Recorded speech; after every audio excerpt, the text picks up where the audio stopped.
morning, everyone, and welcome to today's episode of the Girls in Property podcast. Today, I have somebody very special I would like to reintroduce you to. She's already been on the podcast before. She is absolutely all things knowing when it comes to finance. She is the brand partner of Girls in Property, and what we thought would be an amazing episode today to really get you thinking about financing your deals. So without further ado, I'd love to reintroduce you to Adele Turton. Hey, Adele. Hi everyone. Welcome back. Hi, Pink. Yes, for those who are on YouTube and can see, Adele is literally rocking the pink today, and a really amazing new hairstyle as well. I love it. You look great. Thank you. So on today's podcast, what we thought would be really good is what we've been doing for the Girls in Property community is we have been doing Q&A finance sessions, and we've been learning lots about what the struggles have been for the women in the group, and what they're really needing to find out more about when it comes to financing and funding their deals. And what I thought would be great, therefore, is to share this knowledge with everybody who is either looking to finance their next deal, looking to get into property, and the common question and answers that typically get asked when looking and speaking to a broker. So how today's episode is going to work is that we're going to do it in its usual fashion, but I've got 3 questions from the audience to ask Adele, and then I've asked Adele to answer common questions that she might get asked when people come asking to fund their deals. So that's what we're going to do for today. But Adele, before we go into today's episode, for those who have just tuned in and let's say that this is their first experience of Girls in Property and their first episode, could you please reintroduce yourself, tell everyone a bit about you and how you help people with their dreams and fund their deals? Sure. So my name is Adele. I am the MD and founder of Blanc Property Finance. We have I've been in this industry for 20 years. Prior to that, I was in the legal sector under commercial litigation, so contracts and those sorts of things.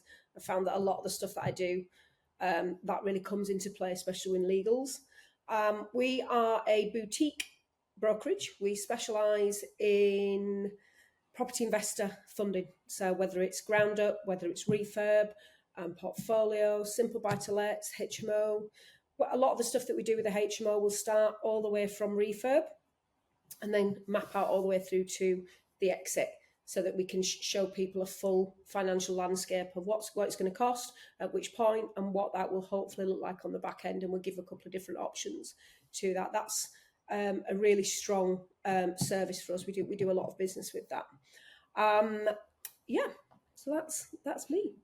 I love it. And I will just repeat again, I love the fact that Blanc Property Finance is a boutique mortgage broker firm, because then they get, it's not like there's like loads and loads of all of you. It's like, no, we really care about the people that we work with. Yeah. And that's why I chose you. And actually it was a unison decision between both of us for us to work together, for you to be the brand partner, because our values really align in regards to really caring about the actual customer. And I think that's so important to say as well. Yeah, it is. Brokers do have a bad reputation. I can't speak for all brokers, but they do have a bad reputation. I've been part of many groups and we don't like to pay brokers. We don't want to work with brokers. I'm like, well, you may be using the wrong broker. We sort of touched on this before about you can possibly know what I know. So you would use my services to make sure that you get the best advice. I think within the property industry, there's so much money involved in property, so much money, big numbers. It does attract the wrong kind of people with the wrong ethos, let's say. I've always said putting somebody into a bridge is not difficult. Getting them out of it with success and actually mapped it all out is where the skill comes in. So yeah. I agree. And what I would say is this, for anyone listening who is looking to get into property and deciding about the best broker to use and deciding, do I pay, do I not pay? This would be my advice to you from a mindset perspective, which is when I first started my journey, I remember trying to find a broker who wouldn't charge me a broker fee. And I'll put my hands up and say that was me 3 years ago, right? That was me. However, what I would say is I learnt my lesson the hard way. So the broker that I used, who I didn't pay a fee, cost me just shy of £4,000 because they didn't do what they said they were going to do and they did it the wrong way. And actually what I should have done was pay the broker fee, which actually would have been a lot less than £4,000.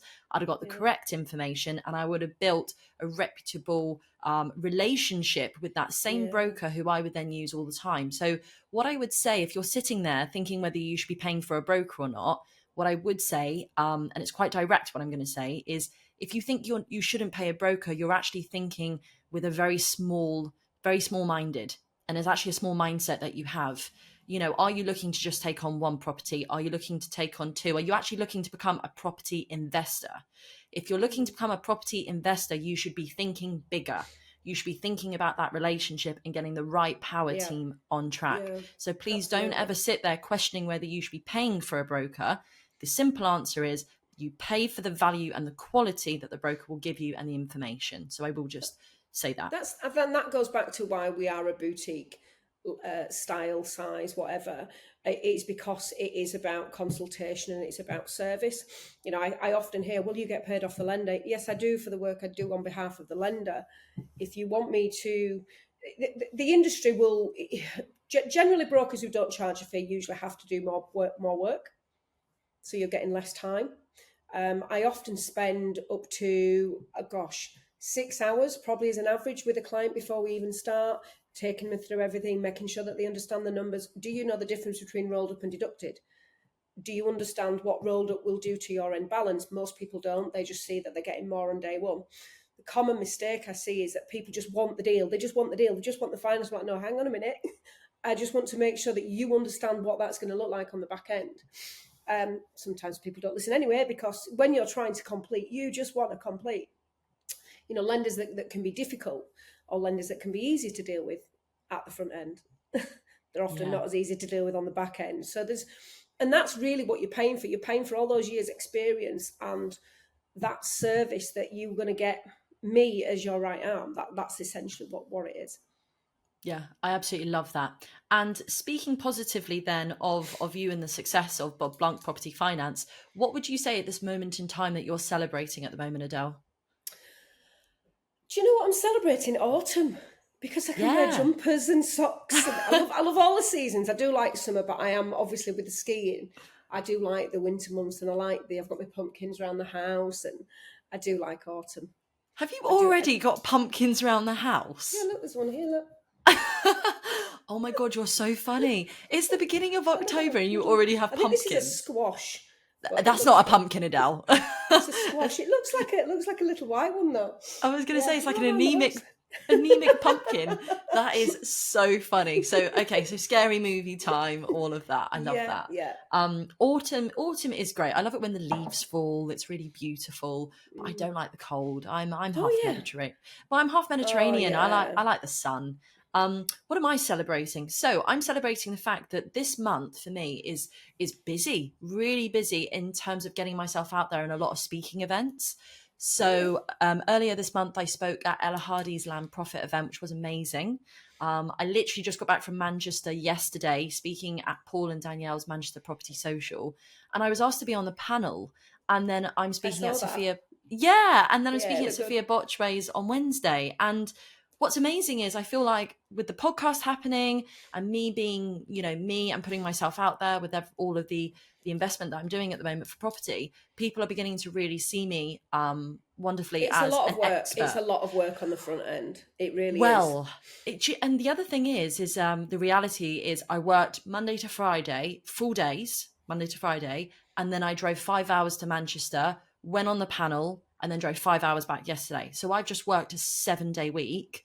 And now I'm back to working this week as well. This is the pleasures of being a small business owner, though, isn't it? Yeah. I forgot to say, we did. We had some development funding in an area it's going into Article 4, beginning of May next year, and the lenders suddenly woke up and realised and said that I had to complete the pipeline within 5 days. So we completed 11 cases in 5 days last week, which is phenomenal. 11 development deals, not just normal stuff, because you're liaising between probably about 3 different law firms, and it's often the vendor's lawyer who isn't ready or they've not got something. We've got 2 that have tripped over into today, but that is a phenomenal effort. I thought you were going to mention that. Like, you were speaking about autumn, and Yeah, I'm like, what I about think the it's 11 gone now. completions? It's gone now. Well, I I'm on thought to you this did. week. Yeah, but do you know that does happen, doesn't it? You're like, Yeah. right, that was last week. This is this week. What But now? What's next? what's next? Yeah, and Yeah. I'm just really celebrating the fact that I feel so fortunate that I get to speak, and then on a separate celebration, I'll speak about the fact in more detail that I've also in October been invited to speak for a school as well for Oh, that's 16 cool. to 18-year-old leavers. So I'm going to be giving back as well. So this week is all, well, not this week, excuse me, this month is all about exposure, meeting people, Yeah. getting out there. So it's great. Right, let's get to it. Let's get to the juicy bit of the podcast, which is let's talk about the Q&A of finance and funding your deals. So why don't I start and go first with the 3 questions that I've got from Yeah. audience members who listen to the podcast and have sent you their questions. And then you can then speak about the common questions that you might get asked, Yeah. and we'll take it from there. Cool. Yeah. Okay, question number 1. Here we go. What would you say would be the most common mistakes you see people make when they come to you to discuss their investment finances? Oh, I would say probably speaking to too many people. I've mentioned this before. I deal with a lot of people that have used a mentor or they've used a coach, which is great. I think that they've got a real place if you're with the right one. And one of the things that they encourage people to do is shop around. But if you don't know what you're looking for, what you're shopping for, if you want a pink jumper, you're looking for a pink jumper. For me, it must be very difficult when you're at the foot of this mountain, you're looking at this mountain Blanc, and you're looking at this landscape and thinking, I have got no idea how to get up there. So I do appreciate that people sort of want to speak to a couple of different people, but it's time consuming. You're going to get differences of opinion. You may speak to one brokerage and like, yeah, we'll do that, and we'll put you with a lender that's not going to fund the works, but you're not aware that a lender, somebody else will fund the works. There's difference in it's really hard when you're at the start of your journey. I spoke with a lady, was it last week or the week before? Maybe the week before. And a lovely lady, a real opportunity in front of her, but she doesn't know where she wants to invest, in what, how, when. There was so many questions. So yeah, I mean, not having any direction, I'd say. It really set out what it is you want to do, probably why you want to do it as well, and then work backwards and then start to sort of do your due diligence there. Okay. Can I ask you a question off of the back of what you just said? Because I'm really interested in this. So when you've got some people who are just starting out in property, for example, would you recommend that they try and find a deal and then come to you to discuss it? Or would you rather them discuss it with you and then find a deal? Do you know what? It does depend on the person, because I think everybody processes information differently. Sometimes people need to know the ingredients before or sometimes people find the cake and then work out the ingredients. So it really does depend. So if you came to me and said, look, I want to do HMOs in Liverpool. Okay, what areas are you looking at? Okay, you're aware of Article 4's in part of Liverpool. What, you're going to be close to the hospital, the universities. I'll sort of help them with the things that they need to the ingredients that they're going to need to make a successful HMO. And then I can then look at the finance. But as part of that process, I'll be looking at rents, we'll be looking at comparables, we'll be looking at yields, we'll be looking at average bill cost. This area is going to work or it's not going to work.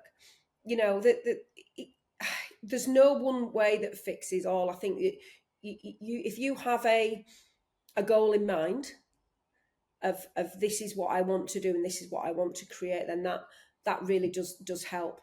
Understanding the finance is obviously my job, but my job is to then make sure that you fully understand what it is that you're doing and why. It's very difficult to try and know what you don't know when you're also then trying to learn all this other stuff as well. It is difficult. What you do is you come to me and say, this is what I want to do, and I'll say, this is how we're going to do it. This is how I'd recommend that you do it. And that's really where the consultation comes in.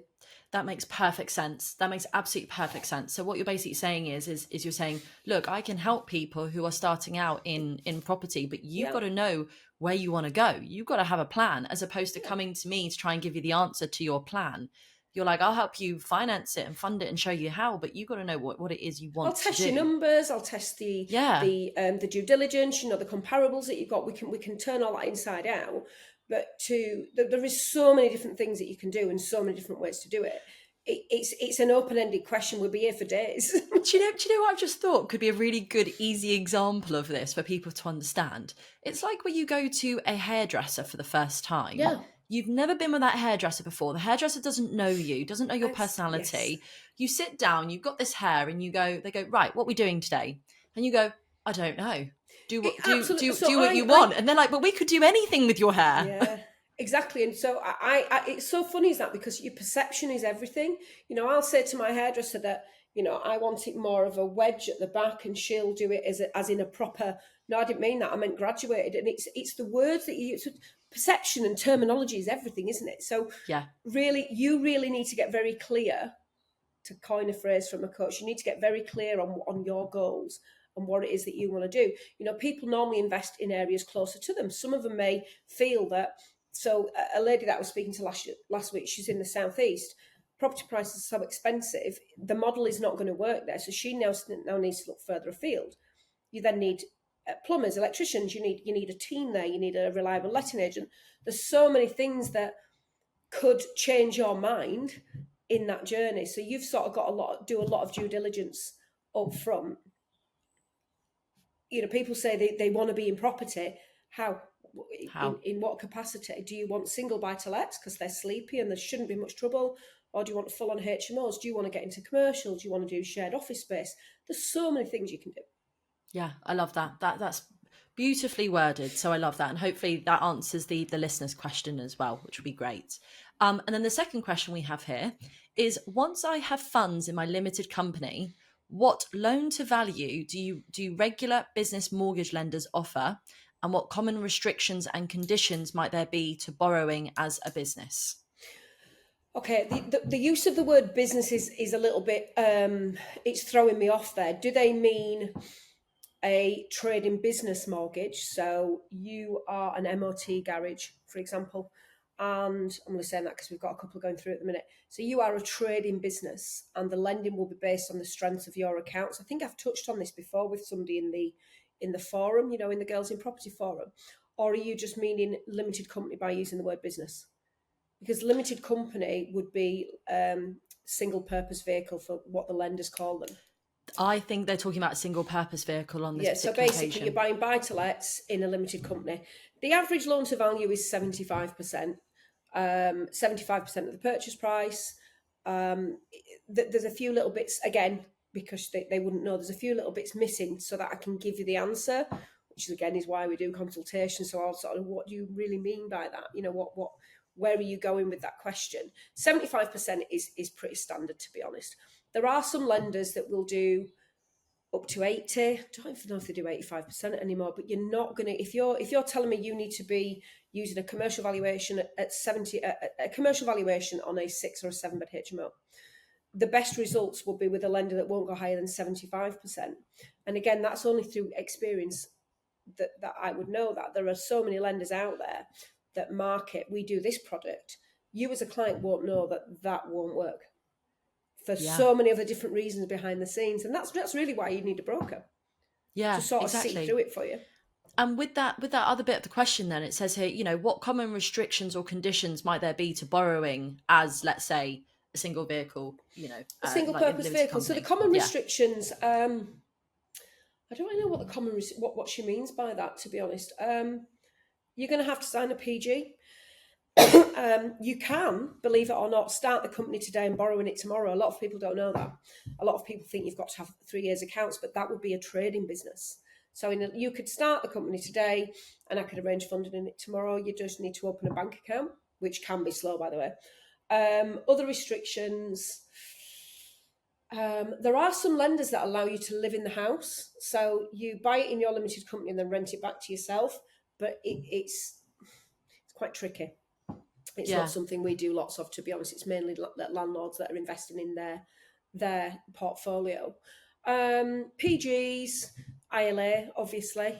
There's probably going to be a debenture. So a debenture it's a charge over the shares in the company. So it's called a fixed and floating charge. If Anastasia's listening, her ears will be pricking up now. So if you imagine you've got your company and it hangs above And as soon as it'll have to crystallize to the shares to attach to them, but it doesn't. It hangs above, and that's when you'll get into letters of non-crystallization. There's a lot of legal terms coming out. So debenture, first charge, personal guarantees.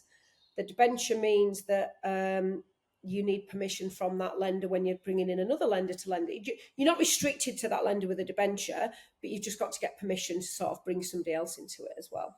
Perfect. And I just want to touch more on the personal guarantee side of things. So just to explain to the listeners. So when, for example, I remember when I took on my first property, this actually happened to me, as it would most people, where you set up your business.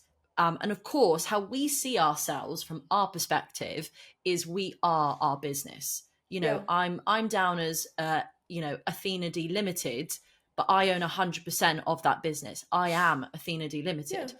But a lender won't see me as Athena D Limited. They see it as a separate entity. So they therefore effectively were saying to me, and this was the first time I ever heard it, they were like, you need to go and get independent legal advice to say, do you understand the risk that you are taking on by being a personal guarantor for Athena D Limited? And I was like, well, I am Athena D Limited, but they don't see it in that way. And that's important to say. I see people say, well, they've borrowed money from the company. I'm like, that's not your money. Yes, it is. It's my company. I'm like, no, it's the company's funds. You can take money out of it, but you have to do it in a legal way. And that's the same thing. I think we spoke about this in the group as well regarding PGs. So you are personally guaranteeing it. So before the crash, before the recession, it was very common to get limited company funding without personal guarantee, believe it or not. And then what happened in the crash was people just closed the company and the lenders could not reclaim the debt. So the personal guarantee has you on the hook for that debt because limited company means limited liability. So it's ring fenced inside the limited company. So the PG then attaches it to you.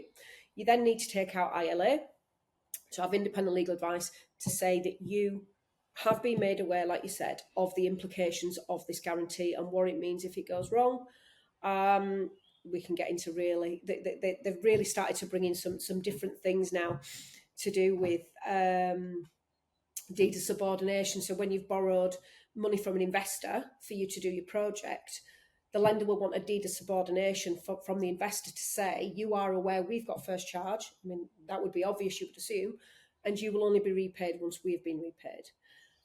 That started to come about because I believe there was probably a lender that lost, because actually the deposit from the investor will go in first, and a very clever litigation lawyer will argue that they should be repaid first because their money went in first. And so it's all these stuff sadly come out of things when they've gone wrong. It comes out of litigation. So the lenders now start to bring in more. These are subs are fine. But if you've got a client that's maybe borrowed from, I don't know, 6 or 7 different people, it's a lot of legal work. And costly as well, because they then need to take out independent legal advice against it as well. There you go. Absolutely. And then the last question from the listeners is, what is it about your work that you love? I love that question. I get this quite a lot. I like connecting with people. I like solving problems. I like when you said you come to me with, this is what I want to do, and I've got this property, and then I can sort of create something in the middle of it. Sadly, I've dealt with a few ladies recently, ladies and gentlemen, where they have, they've been left in quite a sticky situation as a result of third parties, lenders, mentors, PMs, a real mess, really. I actually really like that sort of stuff, which is, it's a little bit weird. I don't like to see people in distress, but I love getting called to arms and getting stuck in and getting something solved. And like, yay, it's stressful for them, but I like helping. I think it's a big thing for me. I always said that I would volunteer to go and work with the Citizens Advice Bureau when I'm in a position where my kids are grown and everything. Just do a day a month and just go and offer what I know to help other people, really. So I do like helping. I love that. And that's why we're so aligned with also the Girls in Property, because it is all about helping to give the correct information. I'm actually going to ask you a question. I wasn't going to do this, but I'm really interested in the answer as well. And I think it would help quite a lot of the listeners. I've never done bridging before in my life. And now I'm thinking about potentially doing bridging going forward. And what I'm learning about is there seems to be lots of costs when it comes to bridging. So if somebody was going to venture into the world of bridging for the very first time, what would you say is the top 3 things to understand and know if you are going to work with you going forward to get a bridge? Ooh, okay. Bridging is not cheap, but it does allow you, with the right advice and the right lender, to accelerate your progress. The one thing that I always look at for people, so they'll have, let's just say you've got 200,000 in cash, or if you use bridging, you're only going to use 100. So therefore you can do 2 deals versus doing 1 deal. So what you need to look at is you need to look at the return on the capital you're investing. I know people like ROI and all that kind of stuff. So you've been able to do 2 deals as opposed to doing 1, and actually look at the cost of the funding.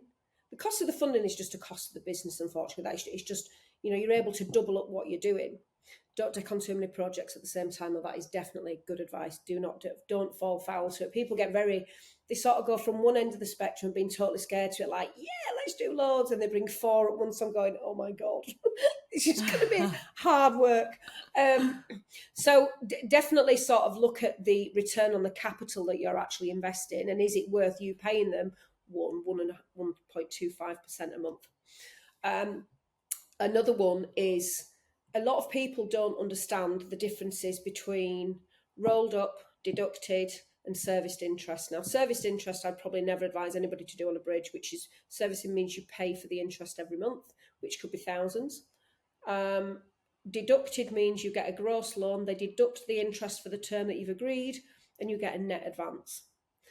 That's probably the best way to do it. The other one is rolled up. Now, the issue I have with rolled up, particularly on a development, is there are some lenders that they will, when they issue the loan documents to you, they've only got the net loan on there. You don't know how much you're going to owe them on the back end. And the issue with rolling up is, as it rolls up every month. They don't just take off £10,000 worth of interest and stick it on the balance, and that's what the interest will be charged. It's charged monthly, so it's rolling up every month, which is compounding the interest. Those lenders often have more expensive drawdown fees. So I don't know, a QS reinspection on a HMO may be £500. But in addition to that, because they're the way that they've structured the loan, there's another £1,000 in the background that you're not aware of. They're also then debiting and crediting the QS payment, which is then accruing interest.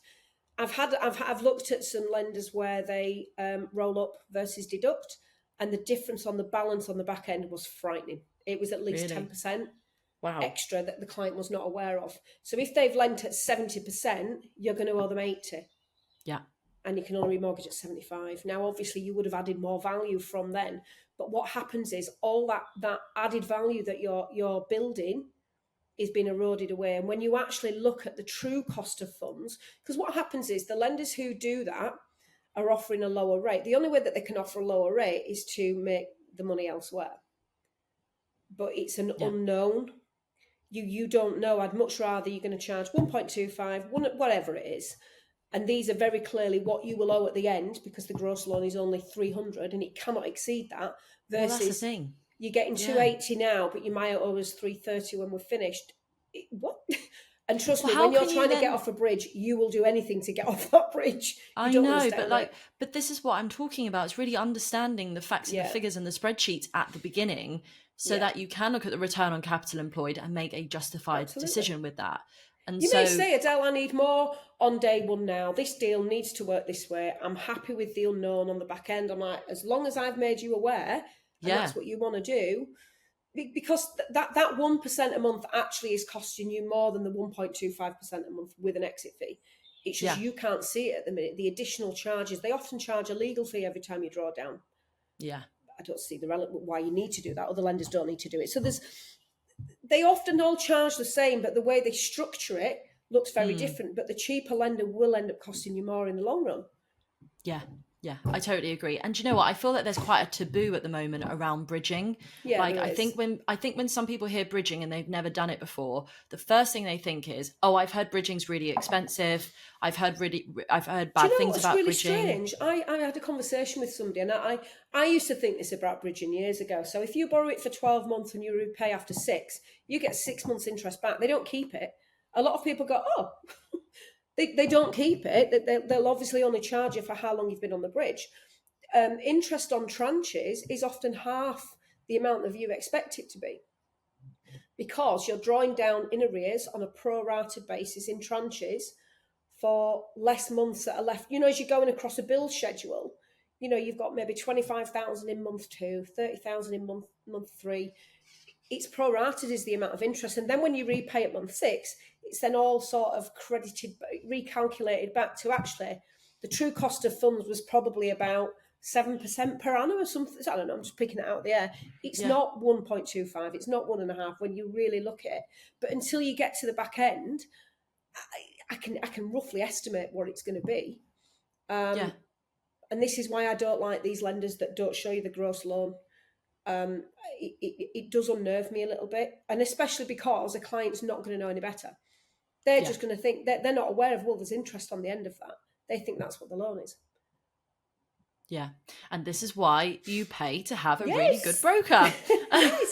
The moral of the story. Yeah. Perfect. Thank you for answering that. And of course, we will be having conversations ourselves anyway. But yeah, it's a really interesting one where you then start to look into bridging and you start to look forward. But like I said, I think you've got the right power team and the right broker and the numbers work, then go for it. Don't let fear hold you back. I'm doing something I've never done before. I'm going into the unknown. But as long as I've got the right person such as yourself by my side, then honestly, Athena, there has been deals that people have brought to me and I've said, I'm not doing the deal for you because it has been so bad that they're going to get caught. And people find that really, I know a lot of people would assume that a broker would just put them into it. Me getting you out of the bridge, it's 2 bites at the same cherry. I know you as a client. My business is built on referral of word of mouth. We do very little advertising because this industry is so vast. I could spend 6 figures a year on advertising and get nothing. It's pointless. So it's relationships. So letting somebody down by not pointing something out that I can very clearly see is I'm failing them. I'm failing in my job and my responsibilities, my duty of care. Again, if you say, I don't care, I want to do it because of X, Y, and Z, sometimes I'll still say, I can't do it for you. Because I can see what's coming. Yeah, I love that. That's really what a broker should do. And I love that. And I also just want to say, just before we go on to your questions, is I tell you what really fills my heart, Adele, because obviously I feel I have a duty of care to the girls in property community. And when they send me messages such as, I've just had a conversation with Adele, it's all crystal clear now, Adele's a queen, Adele's amazing, Adele's just helped me get out of this massive mess. Like, that brings me joy to know that what I'm doing and connecting people with the right people, like, I'm doing good as well. And that's so important to me. When I'm looking for brand partners to work with, it has to align. I won't just work with anyone.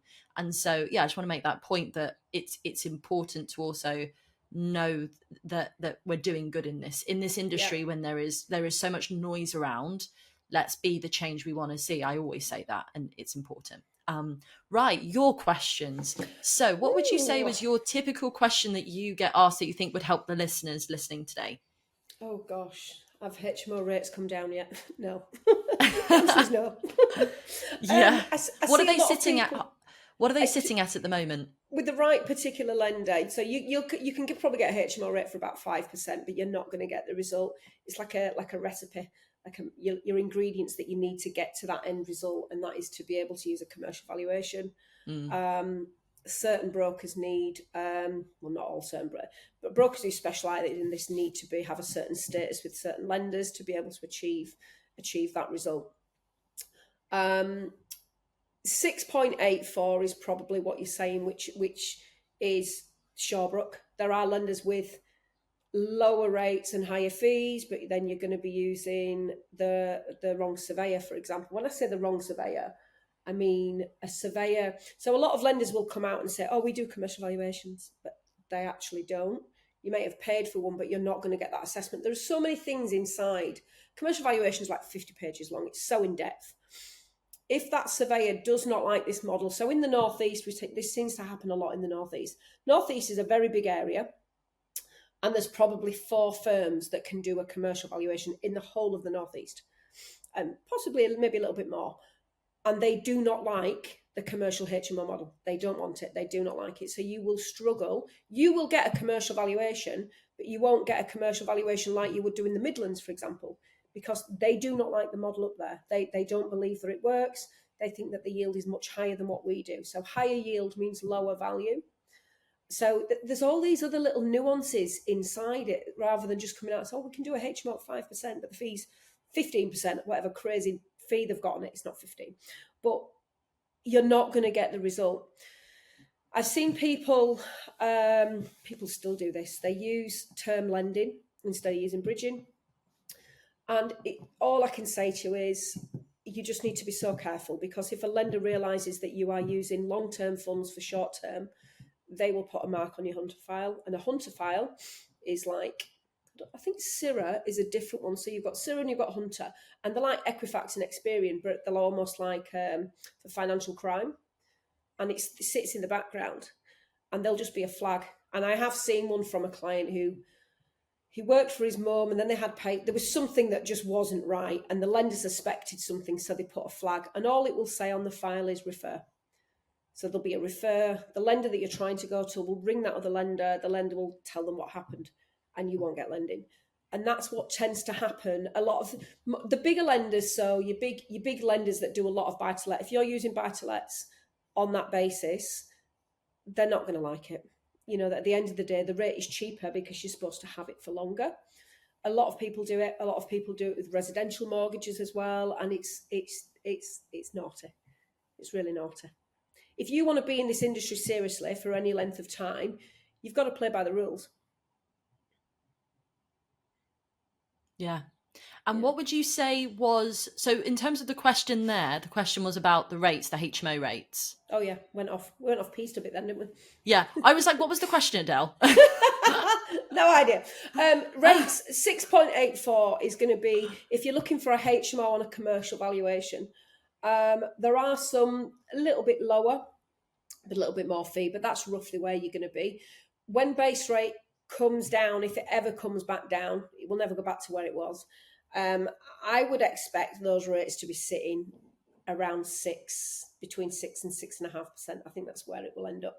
I see a lot of people say, oh my God, these rates are so expensive. I know when they were like 4% 2 years ago, that you're never going to see that again. I'd be very surprised if you see that sort of complex lending at such a low rate. Really? What, even in years to come? Yeah, but if you think about it, the base rate was at, what was it, 0.25%, 0.5%? So that the margin that they were making was still 3.5%. The base rate's at 5 now, and they're lending at 6.84. They're only making 1.84 because the base rate determines what they have to pay their savers, which is what then drives the mortgage rate. So I'd be very, very surprised. You might see an exclusive that comes out because they're short on business, but it will be for a very limited period. Again, a lot of people don't understand that. Well, they do understand, but they don't take it into account with lenders. Lenders look at business volumes. So the lenders at the leader table on the sourcing, so your Paragons, your Landbays, all those sorts of lenders, West One, CHL, they've started to come in as well. They're volume-based lenders. So when business levels drop, they drop the rates. And then when they get too busy, they put them up again. The lender that does this tends not to operate like that because they've got a steady, consistent flow of business. Don't get me wrong, sometimes they do. And then when they get too busy, they put the rates up to, God, what was it last year? Was it 8.5? It was a crazy rate. Yeah. And sadly, some people had to take it because they were on a bridge. Yeah, of course. So they had to come off. Yeah. Had to come off, yeah. And what would you say would be another question then that you get sort of asked most frequently that would help listeners?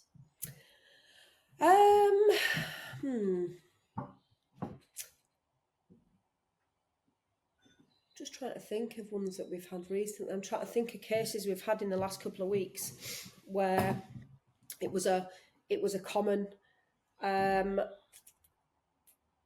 lack of experience. I think I got an email from somebody recently saying, can I do this? Can I do a 6-bed HMO when I've got no experience? Yes, you can. But do you feel confident enough to do it? Yeah. Most brokers can make lending fit most things, but it's always about you. You're the one that's going to be signing the PG. You're the one that's going to be left with this mortgage. Are you comfortable enough to do that? I think people, like I said, they sort of come from one end of the spectrum where they daren't start and or they don't know where to start or what they're doing, to bringing 4 deals at once when it's their first ever deal and they brought 4. Yeah. Wow. This is going to be very, very difficult. Let me ask you a question that I get asked most frequently to see what your Yep. answer would be to this. So one of the questions I get asked most frequently is people are looking to leave their full-time jobs sometimes. Some do, some don't, but some people like to leave their full-time job. And so they say to me, right, Athena, if I leave my full-time job, what will happen to me in regards to trying to get my first investment property for a buy to let, because they're going to want to see the pay Yeah. slips. So This is a really good what one, would you say? actually. So to answer the question before I go off piece again, because something else has just triggered in my brain, a lot of the lenders, as long as you are living within your means, you've not got 100,000 on credit cards, and you've not got a Porsche on the drive, and you're declaring, I don't know, 5k a year. Most lenders, those sorts of lenders, take a common sense approach. If you come to me and say you need the cheapest buy to let rate in the market, that's a different. So we had a case last week. It was an Aldermore buy to let, straightforward. They earned over 30,000 between them, but Aldermore want 30k each. So that did not fit them. And I've always said buy to let is about criteria, it's not about rate. So that's a question that people, what's the cheapest rate? It's about what is Criteria. the most, yeah, it's about what can I get with my circumstances, where does that fit in the market? And I think a lot of compliance and regulations miss this with investment. It's rarely to do with rate. Obviously you want the most competitive for your circumstances, not the most competitive in the market, because it often doesn't apply to most people. But going back to the other thought that I had then, was to do with people give up work too quickly. So the common mistake that I have seen is that they'll have been on a course, they're all fired up, they're ready to go. They've got one or two HMOs that have gone through. They're on the back end, and they're going to give up work. And the reality, you cannot. For me, I would say you need a good 5 years at it, and it's a lot of work. People forget that property is long term. The word is investment. You have to invest time and money into this. It doesn't happen overnight, and I think that's one of the common mistakes. People assume after 12 months and they've got 2 HMOs that they can give up work. But when you then start to look at the net profit, which is something that we work out for people as well on different options, is that enough to replace your income? And often it isn't. Yeah. It's about getting the balance right. You cannot lose that foundation. People then, when people are desperate for money, you make mistakes. You're making decisions from the wrong mindset. You're not doing this right. Okay, all the bills are paid. Personally is taken care of. Now I'm going to build this. People jump too quickly. So I think definitely give you more time than you'd expect before you give up the day job. Property is not passive. It drives me up the wall. Does this passive income? It's bloody hard work. There's a lot of sleepless nights. There's big risks. It's great payoff when you've done it right, but it is not passive. It's far from passive. Yeah, you always got to work with your end. You got to work with your end goal in mind. You got to work out what it is that you need each month and require to sustain yourself, and then work backwards. I completely agree. Yeah. Yeah, You don't just need to cover your income. You've got to cover it maybe 2 or 3 times. Then you've got to look at the tax on that income. There's so many other things that go into it. Real planning. Yeah, real planning, exactly. Yeah. Adele, just on this particular one, if it's okay, I'm just going to give my experience of what happened to me, just to explain it, because I think that may help the listeners as well. So, for example, when I took on my first buy-to-let property, what happened to me was no, that's actually, let me start again. When I took on my second buy-to-let property, I was coming out of my full-time job because I was forced to through COVID, the travel industry, etc. So what happened to me was they wanted to see these 3 months worth of pay slips. And of course, I didn't have those to hand because I was coming out of the job. I was like, well, there's nothing to see. And so when you're talking about criteria of a pool, this is how I explain it to people. And on YouTube, you'll be able to see my hands, but if you're listening, I'll try and describe it. So when you have a full-time job, and that's like one of the criteria of the 3 months pay slips, you get this many lenders that will lend to you. And they'll ask you the question, can you offer the 3 months pay slips? And you're like, no. And so, you're like, right, we're down to this many people. And, you go from like 300 to 30.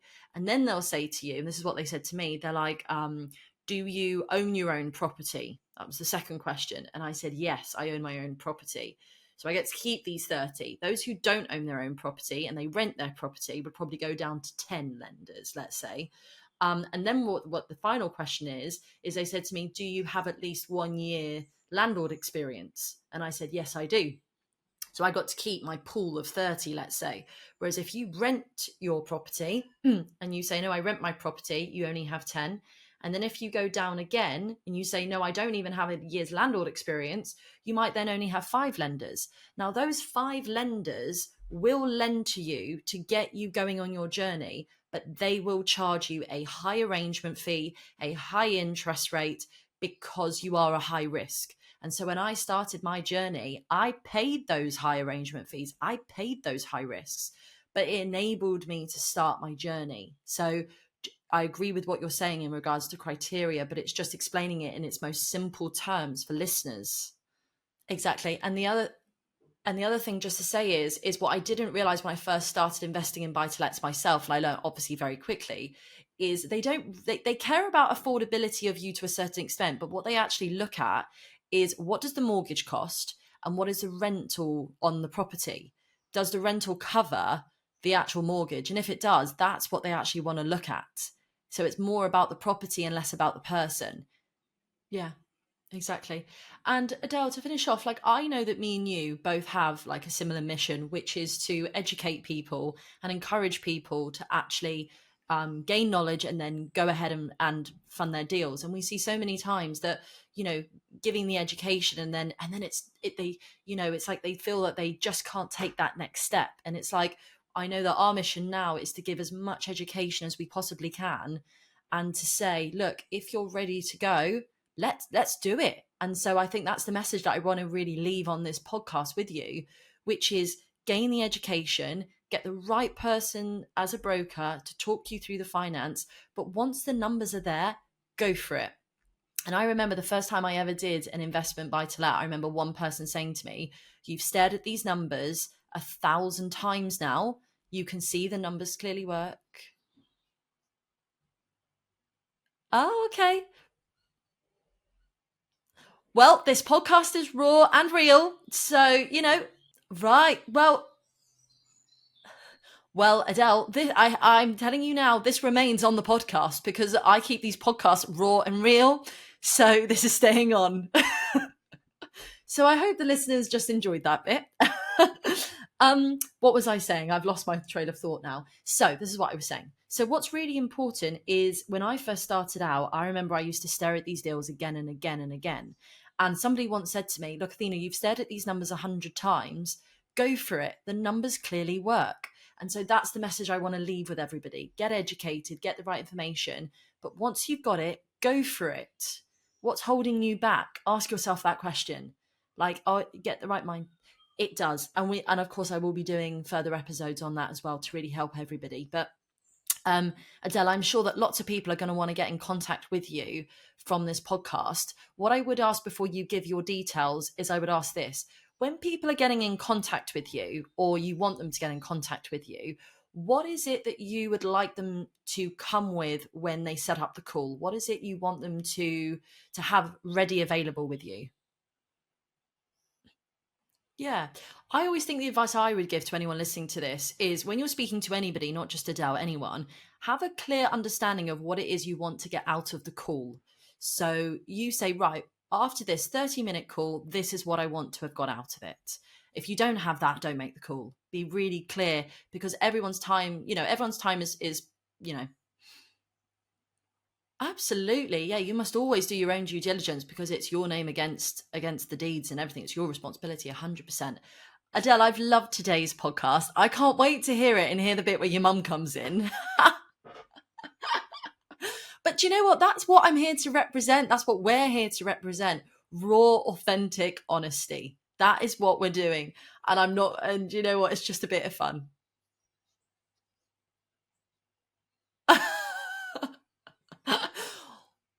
I love it. Your name's not down. That's so funny.